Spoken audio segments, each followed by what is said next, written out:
And for more, let's bring in our guest, Trammell Crow, the founder of EarthX. And Trammell, I want to get into EarthX in a minute, but we're at this interesting moment in time, and for years, and I've only done a fraction of what you have, but I've tried to use this program to at times both scare the public where we're going in terms of this globe and our environment, but also, you know, maybe hector at times. It seems if there's been any silver lining out of this pandemic, people can see for themselves, even in a limited window of time, how things can change. And we've shown images from around the globe. Do you see this time period as an opportunity maybe to change minds, that it isn't an insurmountable problem to really address climate change in this world? You are spot on, Richard. There's a German word for it. It's called Sichtumstellung, and it means what we realize we have learned after emerging from a long, protracted illness. And we are so much more aware now that diseases like this are directly caused by environmental problems, bad air, bad water, etc. We look into ourselves more. We realize maybe what we can get by with and what we can't. And we have been pulling together as a nation, really, and that's one of the great things that's come out of this terrible challenge. Talk about how, and again, as user-friendly as you can for my audience, how the carbon crisis is directly tied into the pandemic. Well, it's climate, but it's everything. At EarthX, we have all issues. So we talk about livestock, farm and ranch, the soil health, water health, but air pollution, and then climate. So climate in terms of affecting wildlife health, extinctions, and so many things. The global warming does affect disease by breaking down the barriers between nature and man, flora and fauna, and the natural protection that nature has is deteriorated by climate change. One of the most interesting things about what you're doing, and you've got a lot of people who've signed on, you've tried to really break the political divides, if you will, because there's a common interest. One would certainly hope here, not by partisan lines about dealing with the crisis we're at, but from all places, Texas, and to go after fossil fuels. Talk about trying to make it as difficult as possible. Talk about the reception you've gotten and how, if at all, any of the stakeholders may have, maybe if not changed their minds, been more open-minded since what we've gone through as a country and as a world the last few months. It's a very peculiar situation that the biggest environmental event in the world for the last 10 years has been in Dallas, Texas. And that tells you something what is going on here. I contend that we are politically incorrect.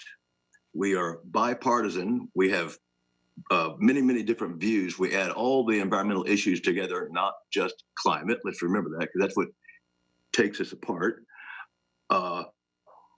We have a huge public audience. We have political leaders, congressmen and senators, Speaker of the House today, I think, governors, UN ambassadors, and so forth.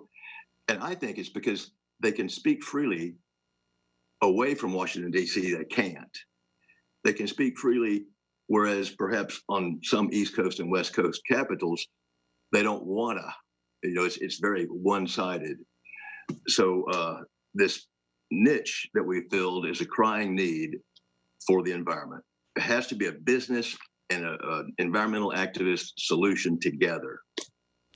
You know, it's interesting, and by the way, I'm doing a massive generalization with this, but I look at, even in my family, the three generations, from my parents' generation, you know, their commitment, yes, they may sort their recyclables, but that'll be the extent of where they'll go.